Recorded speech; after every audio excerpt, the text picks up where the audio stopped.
How yins doing? I'm Ian, and this is my TF2 How to Killstreak series, where we cover how to get a killstreak with the best and worst weapons in TF2, because everything is a bad idea until it works. Today we will be covering the Bonk, so grab a snack and enjoy, my little rogues. We have a lot of ground to cover. You'll never hit me! You'll never hit my tiny head! It's so tiny, I got such a tiny little head!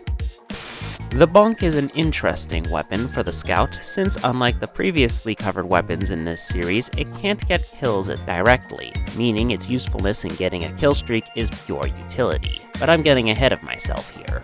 First, let's cover what this weapon does and how to get it. The Bonk is a secondary weapon for the Scout, meaning you're giving up the ranged utility of the pistol in order to use this thing. It's acquired mainly from the achievement Scout Milestone 3, where you must get 22 achievements related to the Scout, something I'm sure you'll do by accident if you play the class for long enough. You can also acquire it through trading or through random drops, but honestly, achievement hunting is the best method to get it by far. As for what the Bonk actually does, when used, the Scout takes a moment to do a special animation where he drinks from the can of radioactive liquefied sugar and becomes invulnerable to all damage whilst you begin playing in third person for 8 seconds, incapable of attacking for the duration.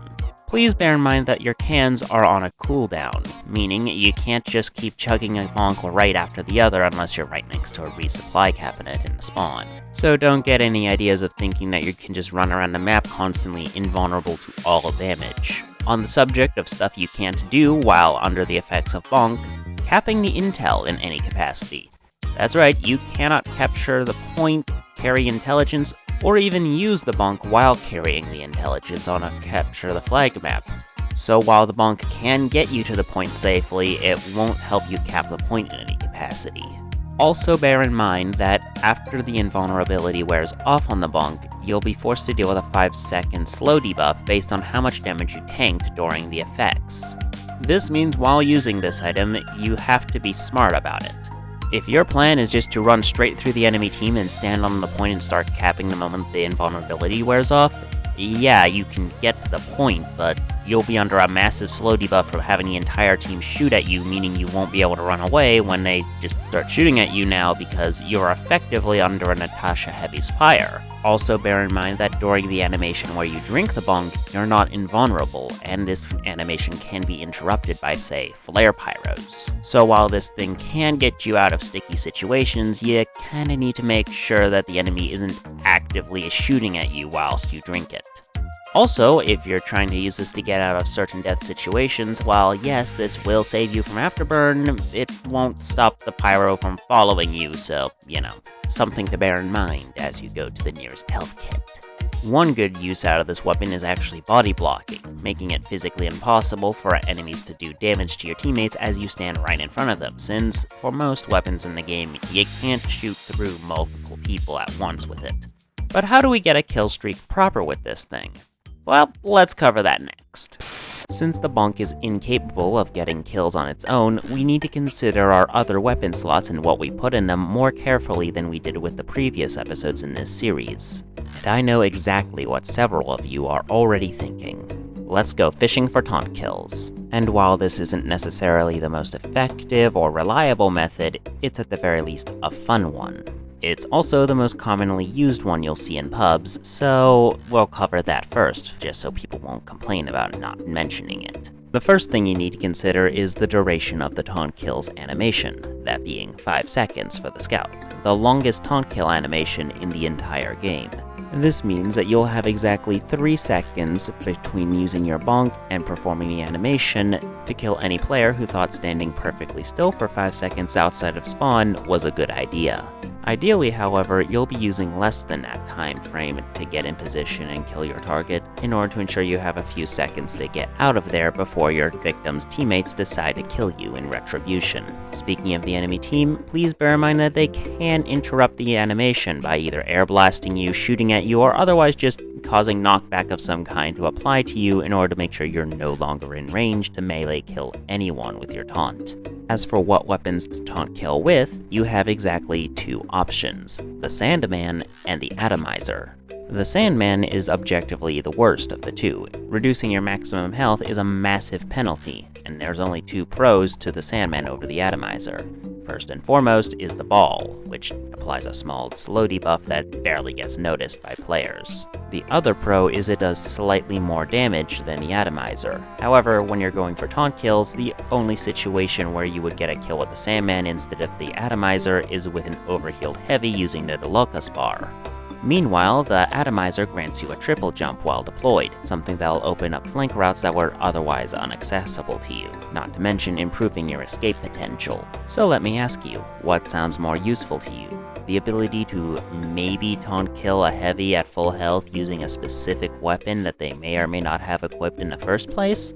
Or a triple jump that can be useful in getting in and out of situations they would be incapable of getting in or out of otherwise? Let me answer that for you. No. No, it is not.